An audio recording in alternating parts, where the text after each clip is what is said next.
आदरणीय साथियों, जय भीम, जय संविधान। साथियों, आज एक खास विषय पर, देश में चल रहे एक ऐसे मामले पर आज हम चर्चा करेंगे। आज हम चर्चा करेंगे दलितों पर हो रहे लगातार अत्याचार पर।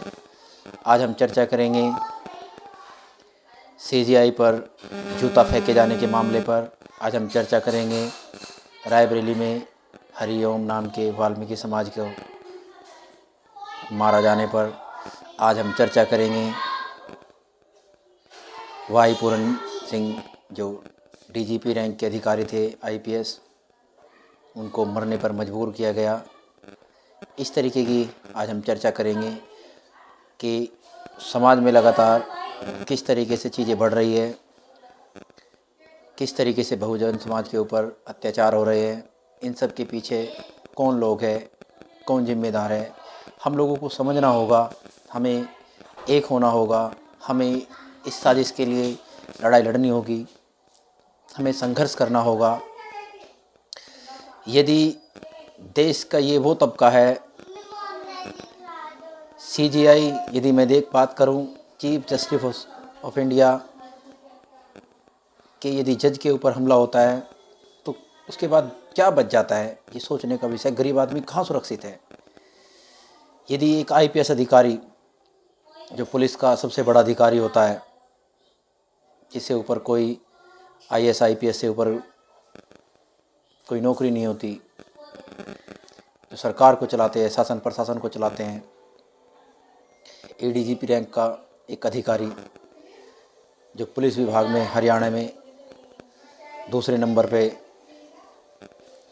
होता है, यदि उसको मंदिर नहीं जाने दिया जाता,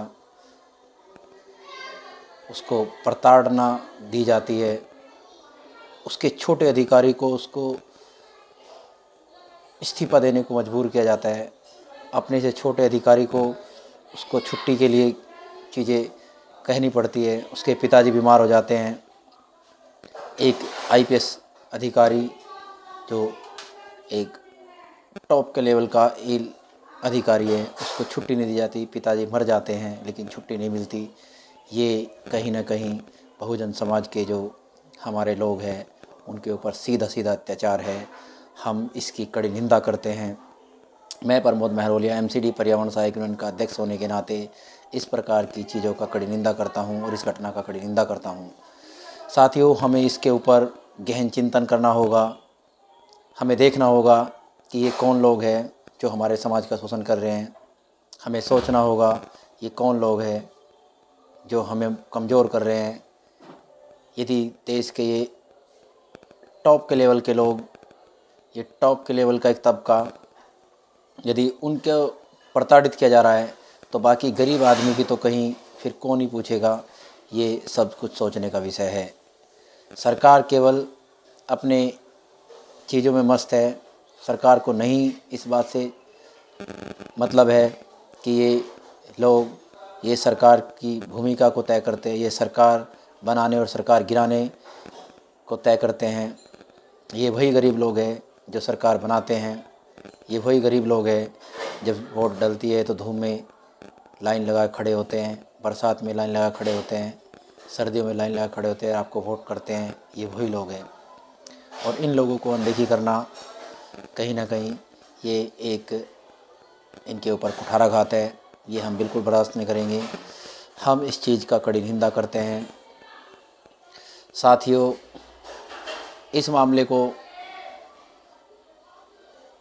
आपने देखा होगा किस तरीके से ये चीज़ें चल रही है, किस तरीके से जबरन पोस्टमार्टम किया जाता है, किस तरीके से उनके जो बेटी है उसको डीएसपी का पद ऑफ़र किया जाता है मामले को दबाने के लिए।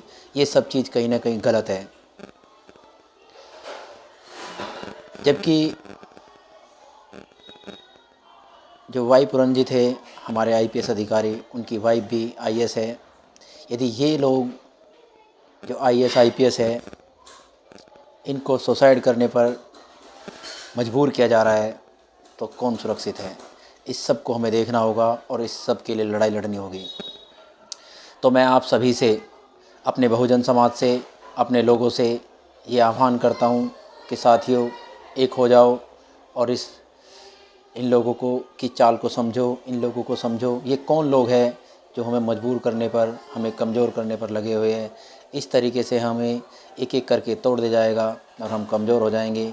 हमें बाबा साहब के मिशन को आगे बढ़ाना है और अपने आप को मजबूत करना है। इसलिए हम इन चीज़ों की निंदा करते हुए हम आगे बढ़ते रहेंगे और एकता पर अपना ध्यान दें, पढ़ाई लिखाई पर ध्यान दें। और ऐसी चीज़ें जब समाज में होती है तो उनको सपोर्ट करें, उनका बहिष्कार करें और अपने लोगों को सपोर्ट करें।